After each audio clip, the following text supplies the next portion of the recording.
Something tells me this video is going to get a lot of eye rolls and a lot of what the heck, I didn't know that in the comments, but maybe that's a good thing. I just feel like someone has to say it, so buckle up.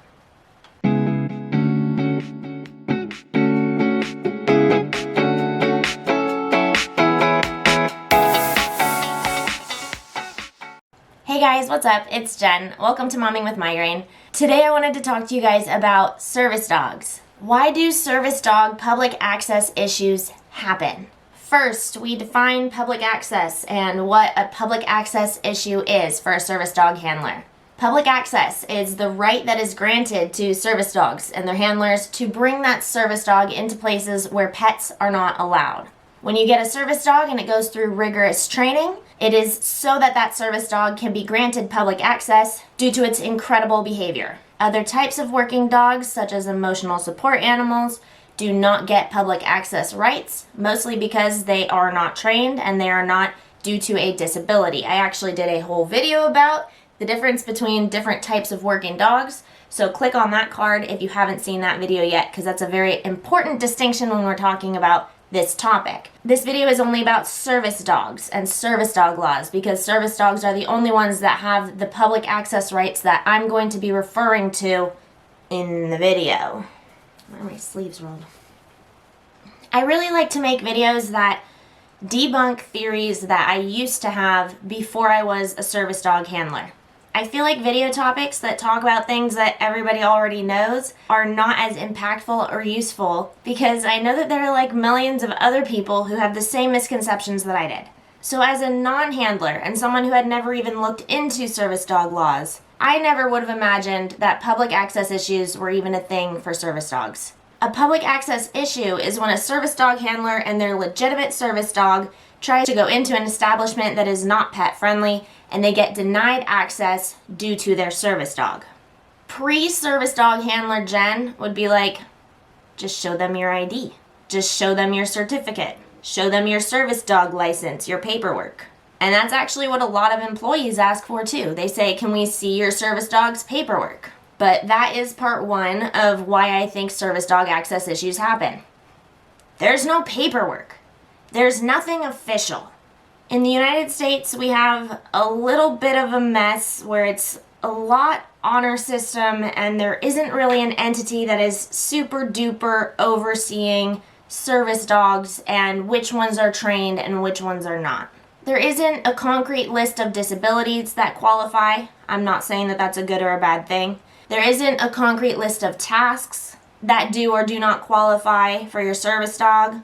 I'm not saying that that's a good or a bad thing. There isn't an official registry or an official public access test or an official entity that you need to be in cahoots with, like if you get a driver's license or something. There's not anything like that. And I'm not saying that that is a good or a bad thing. But the combination of all of these things and just the vagueness of it all, the generalness of it all, makes it so that fakes are rampant, the laws are confusing, and public access issues continue to happen. This whole video is about the United States. So in the United States, what is a service animal? Under the ADA, a service animal is a dog or a miniature horse, I heard, but that's not here on the ADA website right now. Huh? That has been individually trained, meaning not a therapy animal that goes to hospitals and makes everybody feel good, or a therapy dog that goes to ESL kids so that the kids can read to the pups instead of reading to humans because it helps them with their language. Not those kinds of dogs. This is an individually trained dog, like Buddy is individually trained to me, my migraines, my fainting, to do work or perform tasks for an individual with a disability. The disability has to be a disability as defined by the ADA, but again, it's not a dead set list, thank goodness. The tasks performed by the dog must be directly related to the person's disability, so it has to mitigate some aspect of that disability. Where is the thing about horses? I swear horses are okay. And finally, service animals are permitted to accompany people with disabilities in all areas where members of the public are allowed to go. So not like in operating rooms or in kitchens or anything like that, but out where there are tables or in other hospital areas where pets are usually not allowed, you can bring a service animal, not most other types of working dog. Seems clear enough. But there is a gray zone as a disabled person when you're trying to decide for yourself whether or not your disability qualifies as a disability under the ADA, or whether a service dog could mitigate that for you. You can speak to your doctor about it, but a lot of doctors are hesitant with service dogs because of or they might not quite understand the laws either, or they may not want to make the wrong call. You can speak to a dog trainer, maybe ask them if you qualify for a service dog, if your disability could be mitigated by having a service dog, but there isn't like a person who can vet you to tell you, yeah, you can definitely qualify, unless you have a doctor who's like super hip with the times. There is a public access test that you can find online, and that is the test that I used to decide when Buddy was ready to go out into public access, but that test is not required. You don't need to go to a trainer and prove it, technically. You don't need to walk into an establishment with a paper that says I have this disability and a paper that says my service dog is registered and a paper that says that my dog has a public access test. In an ideal world, we would be able to do something like that, but the problem is when you're a disabled person, oftentimes finances are tight, time is tight, and I believe that these laws are made pretty loose and owner training is okay because that makes it more accessible to more disabled people. I certainly would not be able to have a service dog if the laws were not set up the way that they are. However, since the laws are set up this way, they are super easy to take advantage of. And now we're running into this issue in the United States, where not only are fake service dogs literally all over the place, but there's sort of nothing that stores can do about it. This is an awesome system for people who are responsible, who take their service dog as like a huge responsibility and they treat it as the serious right that it is. But people who are not disabled and are taking advantage of these laws with fake service dogs who are misbehaving, that is eventually going to threaten our right to have service dogs in the places where we need them. Or it's going to make having a service dog more difficult to obtain for people who have these really severe disabilities and really need them. This past weekend I went to Target. Ran into a service dog that I am not going to say was a fake, but I doubt it was legitimate. You can't look at a dog and know whether or not it's a service dog. You can get a really good idea of whether or not it's a well-trained dog when it's out in public, but you can't really tell whether or not it's a service dog. When I was at Target the other day, there was a little tiny dog on a leash with a lady, and it looked like it was just out for a walk. Don't say that word. When the dog saw Buddy, it did pull at Buddy. It didn't bark, but it was pulling. The dog was being transferred between humans. The dog was not paying attention to the humans. The dog just didn't give the vibe that it was focused. And it certainly should not have been pulling at my service dog. Unfortunately, the ADA law just says that the dog needs to be under control. If the dog is pulling on a leash, that's not grounds for Target to kick the lady out of the store with her service dog. Service dog. If the dog isn't causing a ruckus, they don't really have the right to go do that, because if that was Buddy just having a bad day and happened to pull out another dog, then they could get in a ton of trouble for kicking out a disabled person with their legitimate medical equipment. So I think the stores tend to play it safe. The only two questions that a store may ask you about your service dog are whether or not it is a trained service dog for your disability, to which anyone can say yeah to that. If you're okay lying and breaking the law, okay, yeah.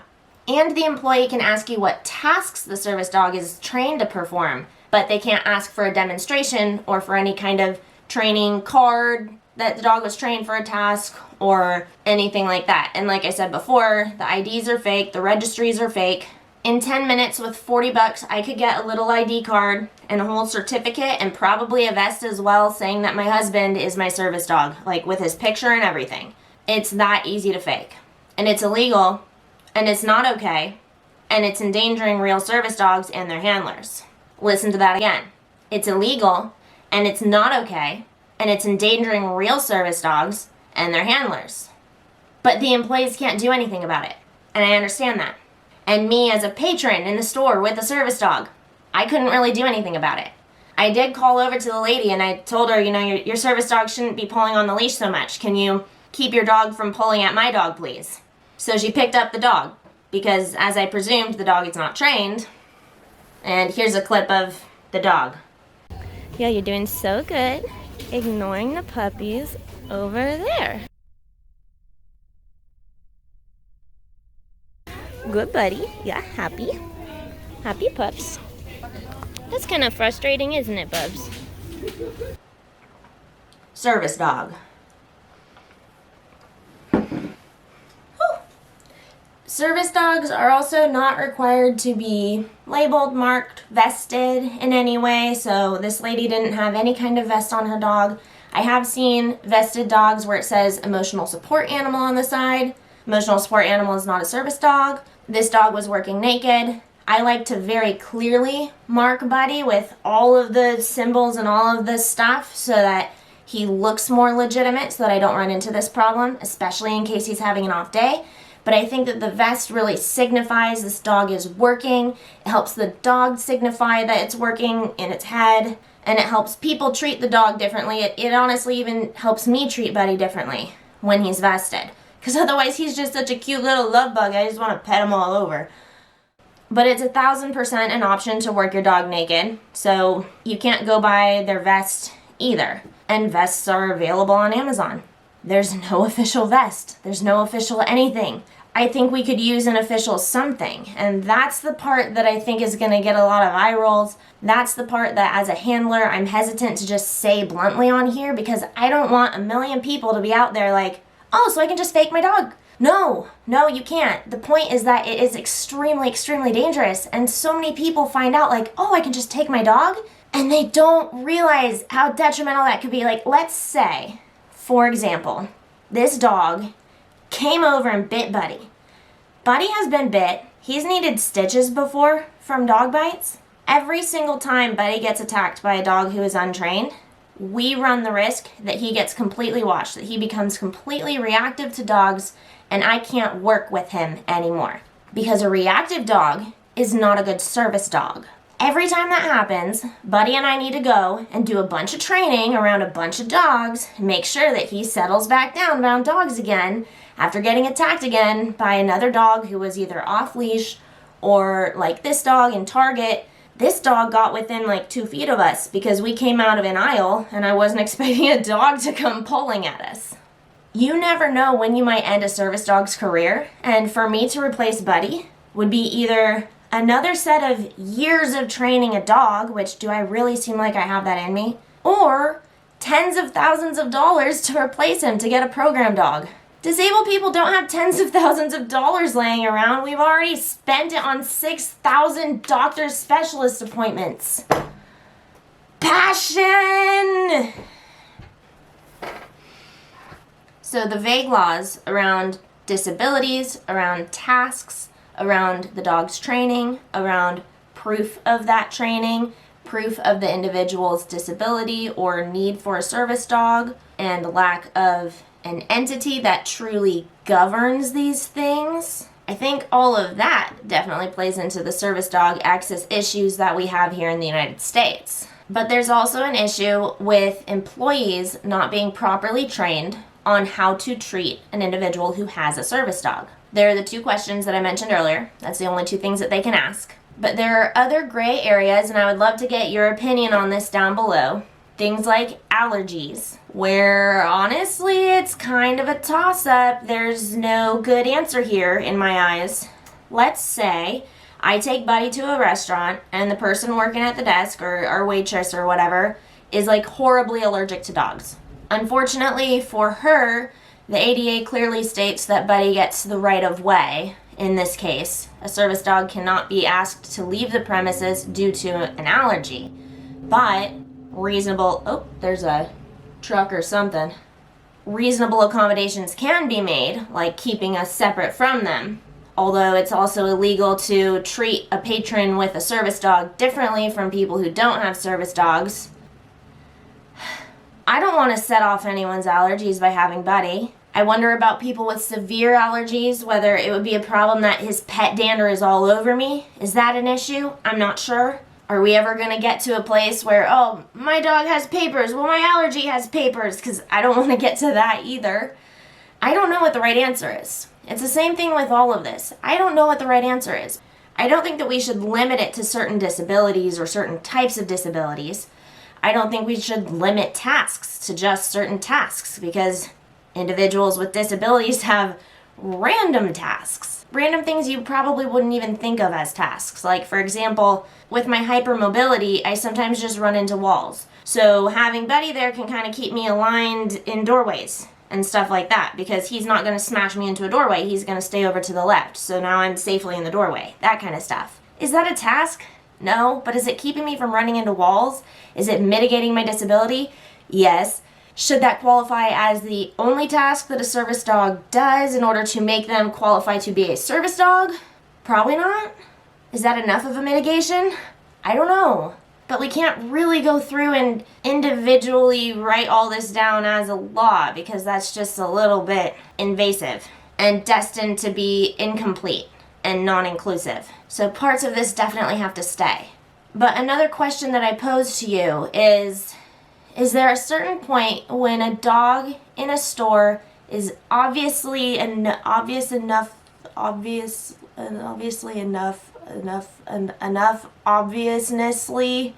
not a service dog, where the employee should be able to say, hey, something's a little sketchy here, like that dog that was pulling and then she was just carrying it around? I don't know whether or not I feel Target should have been allowed to ask that woman to leave. Dog wasn't barking, dog wasn't snapping, dog was pulling, but we kept our distance. I shouldn't have to keep my distance. I shouldn't have to be a lookout for Buddy. But what if that's a real service dog? I'm not okay with infringing on the rights of other people and their right to a service dog. You guys see why this is so difficult to talk about? I see why this is so hard to hammer down. I was talking about the employees. I did a branch, didn't I? Let's go back to the employees.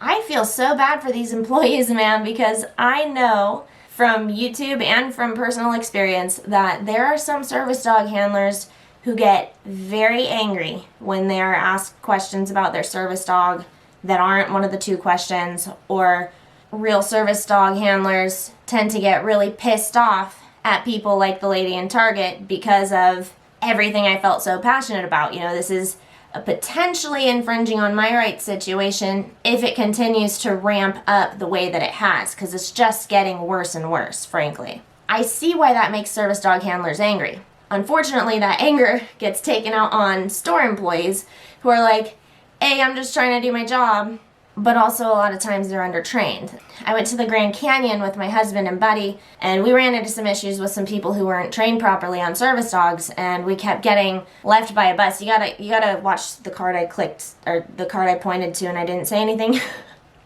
Come on, Jen. That story was just due to employee training, and actually the Grand Canyon is fixing that now.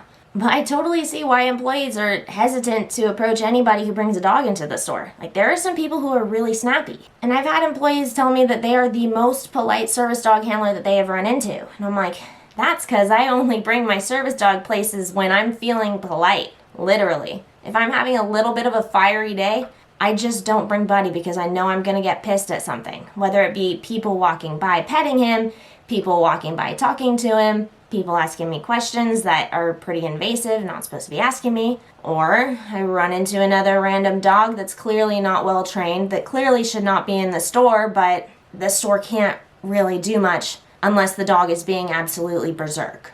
Do you guys think that there's somewhere in between where we can meet? You know what I mean? What do you guys think about this? Is there a way to better protect the rights of people who are disabled, but without making it impossible for disabled people to have access to this stuff? Heavy. Last thing. Very illegal, very wrong to fake a service dog. Don't. Freaking don't. Ever. It's wrong. I've run into this too, actually. Even if your dog is a trained therapy animal and you're running to the grocery store on your way home from doing therapy stuff with your therapy dog, it doesn't matter that your trained therapy animal is trained to go do its therapy stuff. It's not a service dog. You are not a disabled handler, and you do not have public access rights. It's a public access right for individuals with disabilities who have legitimate service dogs who are trained for their individual disabilities. It doesn't mean your dog can hold a perfect heel so you're allowed to bring them shopping with you. That's not what service dog laws are loose for. The service dog laws are loose so that people like me who are disabled can train their dog to make it so that they can go be adults in the real world. I know you want to take your dog with you, but this isn't a joke. This isn't a laughing matter. This isn't like, oh, it's no problem, I'm not doing any harm. Yes, you could be. Yes, you could be. Sorry to get all umbrage on you, but it is not okay to fake a service dog. Ever. Let's wrap up with one more story. Someone told me this week that they're taking a flight soon, but the flight is full in terms of pets. I guess there's a certain number of pets that are allowed. So the person who she was speaking to on the phone, the airline person, said, just say that your animal is an emotional support animal, and then they'll be allowed on the plane. No. No. You don't lie. You don't break laws. You don't abuse systems that are put in place to help people who are disabled or who are anything. You don't abuse the system. You get it? That's not all right. That's not okay. It's not funny. It's not just a minor inconvenience or whatever. Like, you could really be doing harm. You never know. And emotional support animals, again, different from service dogs, different from like faking that your emotional support animal is a service dog in order to not pay a hotel fee, which also wrong. You guys get it. Help me out. Fill in the gaps. Please subscribe. Pretty soon I'm going to share with you guys what my new diagnosis is. I think that might even be next week or in the next 2 weeks. I hope you guys realize that this is a topic that I'm not angry about, but like, I'm serious. And if I'm going to make a video and put it on the internet bluntly saying that, yeah, it's way too easy to fake service dogs, I feel like it's very important that I also hammer in on the severity of faking service dogs and how wrong it is. So don't go faking service dogs. This is meant to be a collaborative discussion about what changes we could consider to the law to make it so that these things don't happen anymore. This is not an invitation for you to take advantage of these rules. Love you guys. Make sure you give it a thumbs up, subscribe, and I'll see you soon.